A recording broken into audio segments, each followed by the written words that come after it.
साथियों, बिहार चुनाव में जहां एनडीए मजबूत दिख रही है, वहीं महागठबंधन सीटों के संघर्ष में है। लेकिन इन सब के बीच हम भूल गए कि कभी सरकार बनने का दावा करने वाले प्रशांत किशोर अब इंटरव्यूज के एयर टाइम तक सिमट कर रह गए हैं। पर ऐसे ही एक इंटरव्यू में प्रशांत किशोर अपने ही सवाल जवाब के मकड़ जाल में फंस कर रह गए। नमस्कार, मैं यश रावत, पैम्फलेट में आपका स्वागत है।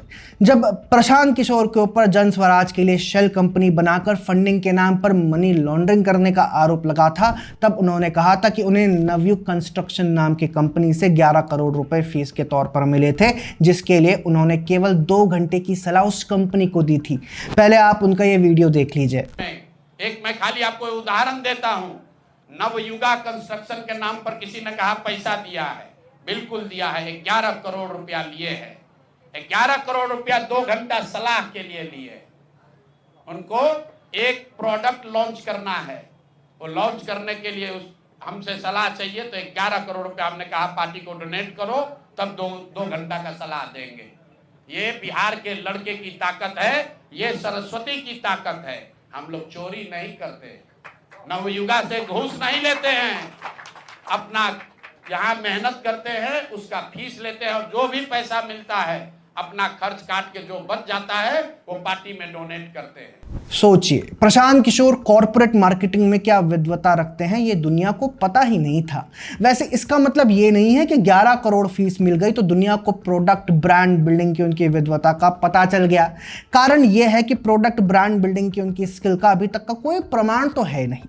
ये ठीक है कि उन्होंने यूनाइटेड नेशंस में काम किया और राजनीति में सलाहकार के रूप में भी रहे हैं, लेकिन बिजनेस या कॉर्पोरेट में उनका क्या अनुभव है, ये अभी तक पब्लिक स्पेस में नहीं था। इन सब के ऊपर प्रशांत किशोर का दावा है कि उन्हें नवयुग इंजीनियरिंग कंपनी लिमिटेड ने 11 करोड़ रुपए एडवांस दिए हैं। क्यों? क्योंकि सड़क, टनल और ब्रिज वगैरह वक्त बनाने वाली company anti ageing product launch करने जा रही है, और इस लॉन्चिंग को सफल बनाने के लिए उसने प्रशांत किशोर को हायर किया है। देखिए, ये नवयुग इंजीनियरिंग ये कहती है कि उसने फैसला किया है कि वह अगला तेलंगाना विधानसभा चुनाव लड़ेगी, और उसके लिए प्रशांत किशोर को अभी से हायर कर रही है। तब भी ये बात विश्वास करने योग्य होती, और वो भी तब जब कंपनी का मालिक चुनाव लड़ता, ना कि कंपनी। लेकिन यहां कंपनी मशरूम से एंटी एजिंग प्रोडक्ट बना रही है। अब ऐसा प्रोडक्ट लॉन्च करने वाली कंपनी किसी प्रसून जोशी, राम माधवानी और गजराज राव को हायर करेगी या प्रशांत किशोर को? यह तो वही बात हो गई कि एमके स्टालिन अगले विधानसभा चुनाव की कंसल्टेंसी के लिए राजकुमार हिरानी को चुन ले। लेकिन नवयुग प्रशांत किशोर को अपना प्रोडक्ट लॉन्च के लिए 11 करोड़ रुपए फीस देती है, वो भी सिर्फ 2 घंटे की सलाह के लिए। ऐसा हम नहीं, खुद प्रशांत किशोर ने कहा है। हालांकि बहुत खोजने पर भी ऐसा कोई प्रोडक्ट नहीं मिलता जो नवयुग इंजीनियरिंग कंपनी या नवयुग कंस्ट्रक्शन ने लॉन्च किया हो, क्योंकि नवयुग कंस्ट्रक्शन कोई प्रोडक्ट बेस्ड कंपनी नहीं बल्कि सर्विस बेस्ड इंडस्ट्री है। इसका काम इंफ्रास्ट्रक्चर से जुड़े काम करना है। जाहिर सी बात है कि यह बात प्रशांत किशोर भी समझ गए कि वो जोश जोश में उतना बोल दिए हैं जिसे सच साबित नहीं कर सकते, और शायद इसलिए अभी हाल ही में जब एक कथित पत्रकार ने उनसे पूछा कि कैसे वो 2 घंटे में 11 करोड़ रुपए कमा लेते हैं, तो उन्होंने इस बात से साफ इनकार कर दिया कि उन्होंने कभी ऐसा कहा था, और इंटरव्यू कर रहे पत्रकार को दूसरी बातों में उलझा दिया। जिस पत्रकार ने इंटरव्यू लिया वह बहुत साफ है कि ऐसा नहीं हो सकता कि वे प्रशांत किशोर को व्हाइट वॉश करने के लिए ही सवाल पूछ रहे हों।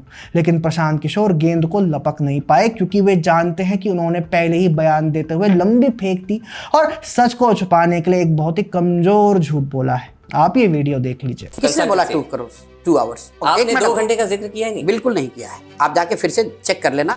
नवयुगा कंस्ट्रक्शन के नाम पर किसी ने कहा पैसा दिया है, बिल्कुल दिया है। 11 करोड़ रुपया लिए है।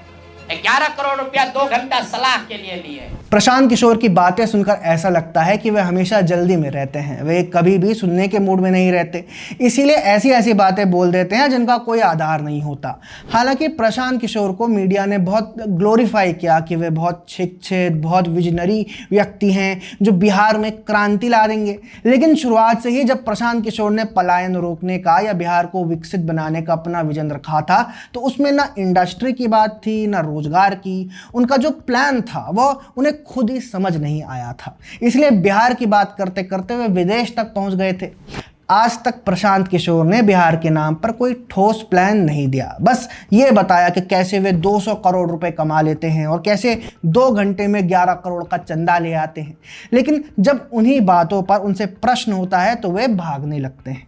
क्योंकि सच तो यह है कि उनकी पूरी फंडिंग पर और जिस तरह वे जन स्वराज के नाम पर बिहार में राजनीति कर रहे हैं उस पर बड़ा प्रश्न चिन्ह लग गया है। पहले भी उनके अलग अलग फंडिंग सोर्सेस पर कई बार चर्चाएं हुई हैं। हमने भी रिपोर्टिंग की है कि कैसे पश्चिम बंगाल में आज भी सरकार और पार्टी में प्रशांत किशोर की क्या भूमिका है। वे आईपैक से बाहर होने का दावा करते हैं, पर आईपैक में काम करने वाले लोगों को आज भी इंस्ट्रक्शन प्रशांत किशोर से ही मिलता है, ऐसा लोग कहते हैं। कई बार तो ये भी चर्चाएं हुई हैं कि जिन राज्यों में प्रशांत किशोर ने सरकार बनाने वाली पार्टी के पक्ष में काम किया वहां उन्होंने सरकारी ठेके लिए हैं और वहां से वे सहयोग नहीं बल्कि कमीशन खोरी करते हैं। ये सब बातें हमारी नहीं बल्कि मीडिया और सोशल मीडिया में चल रहे दावे हैं जिन पर चर्चा होनी चाहिए। क्योंकि सोचने वाली बात है कि नवयुग इंजीनियरिंग कंपनी कौन सा इमेजिनरी प्रोडक्ट लॉन्च कर रही है जिसके लिए प्रशांत किशोर से विशेष सलाह ली गई, और वह सलाह इतनी विशेष थी कि बाद में प्रशांत किशोर भी अपने ही बयान से मुकर गए। और ये एकमात्र ऐसा उदाहरण नहीं है, ऐसे बहुत सारी फंडिंग प्रशांत किशोर को मिली है जो सवालों के घेरे में है। एक राजनीतिक पार्टी को फंडिंग लेना गलत नहीं है, हर पार्टी फंडिंग लेती है, चुनाव फंडिंग से ही चलता है, चंदे से ही होता है, बिना फंडिंग के चुनाव तो संभव ही नहीं है। हम ये भी जानते हैं और मानते भी हैं, लेकिन प्रशांत किशोर जो खुद को सेल्फ राइटियस बनाकर झूठ फैला रहे हैं और बता रहे हैं कि वे कितने बौद्धिक, कितने बड़े इंटेलेक्चुअल, कितने डिमांडेड व्यक्ति हैं कि उनकी पार्टी के लिए बड़े बड़े कॉर्पोरेट्स अपना कैपिटल लुटाने को तैयार बैठे हैं, इन दावों पर सवाल तो उठता है। और ये तो चंदा की बात है। दूसरी बात तो ये भी है कि प्रशांत किशोर ने बिहार की राजनीति बदलने का दावा किया था, लेकिन जिन जिन चीजों के खिलाफ वे बोलते थे वही सारे काम आज प्रशांत किशोर खुद कर रहे हैं।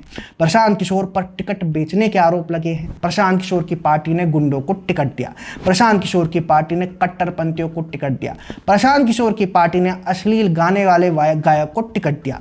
तो जितने आरोप एक नेता या एक राजनीतिक पार्टी पर लग सकते हैं उनसे दोगुना आरोप जन स्वराज पर पहले ही लग चुके हैं। ऐसे में स्वाभाविक है कि प्रशांत किशोर के पास चुनाव में लड़ने के लिए कुछ खास बचा नहीं है। इसीलिए वह अपनी इंडिविजुअल इमेज बिल्डिंग के लिए हर दिन 4-5 इंटरव्यू दे रहे हैं और कुछ इंटरव्यू में फंस जा रहे हैं तो सवालों को जंप करने का प्रयास कर रहे हैं। बिहार चुनाव का नतीजा चाहे जो आए, पर यह तय नहीं है कि चुनाव हारने के बाद जन स्वराज का क्या होगा, और शायद इसीलिए प्रशांत किशोर जन स्वराज से आगे निकलकर फिर से अपनी इंडिविजुअल इमेज बिल्डिंग में उतर आए हैं।